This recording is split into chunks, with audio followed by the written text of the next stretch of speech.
Donc là, on va corriger la fiche 7. D'abord, il fallait, dans l'exercice 1, répondre aux questions. Pourquoi Pépé Alphonse interdit-il à Théo de casser la fiole?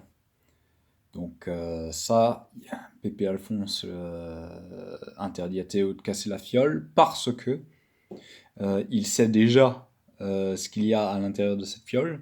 Il a déjà vu une fiole à turbulon. Et donc, du coup, il n'a pas envie que se reproduise ce qu'il a déjà vu quand il était petit. C'est une des réponses possibles. Euh, Maintenant, il y en a peut-être d'autres, hein. Comme dit, ça dépend vraiment. Il faut toujours essayer de réfléchir à la raison pour laquelle vous dites une chose, hein. Théo croit-il Pépé Alphonse? Quand il lui raconte donc l'histoire de Turbulon, pourquoi?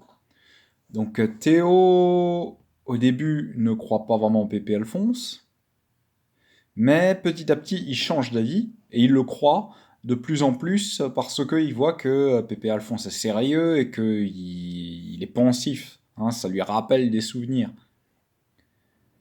Le papa de Théo croit-il à l'histoire de Pépé Alphonse? Pourquoi? Donc le papa de Théo, bon, voilà, il n'y croit pas. Il ne croit pas à l'histoire de Pépé Alphonse parce qu'il pense en fait que Pépé Alphonse est traumatisé en fait par cet accident de bateau de ses deux frères, hein, où les deux frères sont morts. Mais il y croit pas. Alors, bien sûr, il y a un moment où il dit à Théo, ah non, mais on peut aller voir sur la plage quand même, comme ça on va pouvoir voir la tête de ce turbulon vert.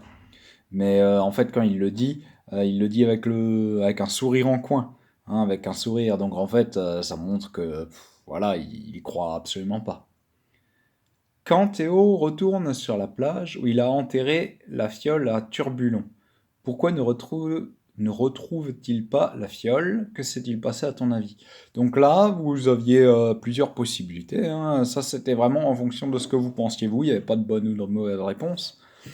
Alors, soit effectivement, hein, étant donné qu'il y a des petites traces de pas, on peut se dire que c'est vrai, c'est l'histoire de Turbulon et que le Turbulon est parti.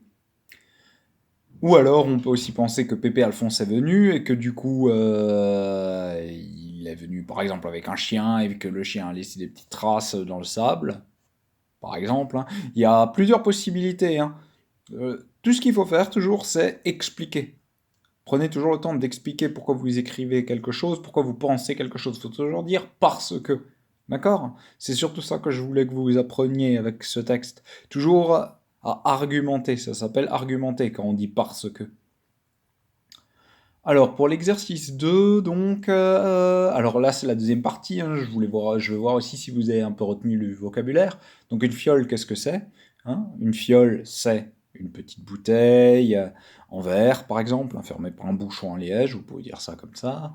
Un pin, c'est un arbre avec des pommes de pin ou avec des cônes, hein, qui ressemble à un sapin, vous pouvez dire ça comme ça. Un naufrage, c'est un accident de bateau. Une dune, c'est une colline de sable. Voilà. Et donc, du coup, pour l'exercice 3, je vous demandais d'écrire 3 lignes sur une feuille ou sur un cahier pour dire ce que vous aviez pensé de cette histoire, ce que vous avez aimé ou pas, ce que vous avez appris. Donc, en bref, voilà. Là aussi, vous étiez très libre. Ce qui compte là, c'est vraiment d'écrire, hein. Bon, bah voilà, c'est fait. Au revoir les enfants.